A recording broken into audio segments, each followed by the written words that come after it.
Assalamualaikum warahmatullahi wabarakatuh. Bertemu lagi dengan Ustadz Fuad. Hari ini Ustadz Fuad akan menjelaskan materi tentang tuntas belajar. Ya, simak videonya Ustadz Fuad dari awal sampai terakhir agar kalian semua mengerti apa yang dimaksud dengan tuntas belajar. Ya. Pernah kan kalian belajarnya tuntas atau belum tuntas? Pengertian apa yang dimaksud dengan tuntas belajar, yaitu dalam metode belajar. Tuntas belajar itu siswa tidak berpindah ke tujuan belajar. Dia tidak pindah ke tujuan belajar apa? Bila ia belum menunjukkan kecakapan dalam materi sebelumnya. Jadi kalau dia belum bisa, dia belum boleh lanjut. Kayak kita main game, guys. Ya. Jadi level 1, kalau level 1 belum selesai, belum menang, dia nggak bisa level 2. Itu maksudnya. Jadi yang dimaksud dengan tuntas belajar itu adalah nggak boleh lanjut materinya kalau dia belum selesai, belum menguasai ilmunya. Paham ya? Oke. Berikutnya penjelasannya. Apakah ada yang tidak bisa belajar? Ada, banyak. Semua individu dapat belajar. Nah, mestinya dapat belajar. Karena kenapa? Belajar itu pertama harus ada kemauan. Jelas setiap anak bisa belajar. Oh, alhamdulillah anak-anak di Muhammadiyah semuanya bisa belajar. Nah, yang paling parah lagi siapa yang tidak mau belajar ada? Ada. Karena kenapa? Dia tidak mood atau dia lagi pengen tidak belajar. Belajar seperti apa yang benar? Nah, belajar yang benar tentunya adalah apa yang dipelajari itu masuk ke dalam pikiran, ke dalam ingatan. Sehingga kalau ada ulangan bisa mengerjakan. Itu contohnya belajar yang benar. Beda orang itu ternyata beda ya, Mas.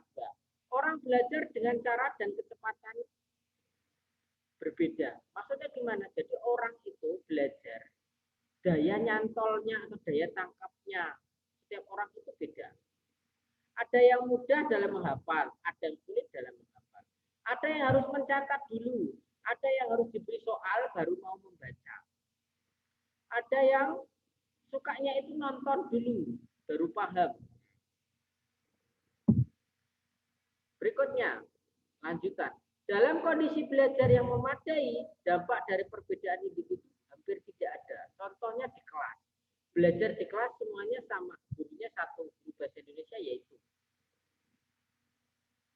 Perbedaan individu tidak nampak karena kenapa semua mendengarkan dengan baik, tapi ternyata ada yang tidak mendengarkan, tidak konsentrasi. Akhirnya ketahuan dia nggak bisa. Ada yang memiliki HP, ada yang tidak saat daring ini. Karena kenapa? HP-nya orang tuanya. Oke. Ada yang memiliki paketan, ada yang punya WiFi, ada yang tidak memiliki dua-duanya. Nah, ada yang di daerahnya susah sinyal, ada yang lancar. Berikutnya, kesalahan yang biasanya terjadi adalah karena kurang kontrol dari orang tua kepada anak. Akhirnya banyak kejadian anaknya tidak tuntas belajar. Makanya di nilai KKM itu ada keterangan sudah tuntas, belum tuntas. Misalnya kelihatannya belajar tapi yang dia lakukan hanya sekilas saja membacanya dan hanya melihat gambar-gambarnya sampai akhirnya dia ketiduran. Dan apa? Kelihatannya belajar online tapi ternyata yang dilihat itu YouTube. Inilah kontrol yang paling penting yang harus dilakukan orang tua kepada anaknya. Kesadaran setiap anak itu berbeda-beda. Ada yang sudah tahu, ada yang belum. Ada yang perlu diingatkan, ada yang harus dimarahi. Ada yang langsung waktunya belajar giat belajar. Semoga kita selalu menjadi anak-anak yang soleh, tidak menyia-nyiakan waktu, rajin belajar, rajin membaca, harapan setiap orang tua menjadikan anaknya anak soleh dan solehah. Itu pesan dari Ustaz Fuad, semoga bermanfaat, semoga anak-anak semuanya selalu dalam keadaan belajar yang tuntas, sehingga materinya tidak ada yang terlewatkan. Wassalamualaikum warahmatullahi wabarakatuh.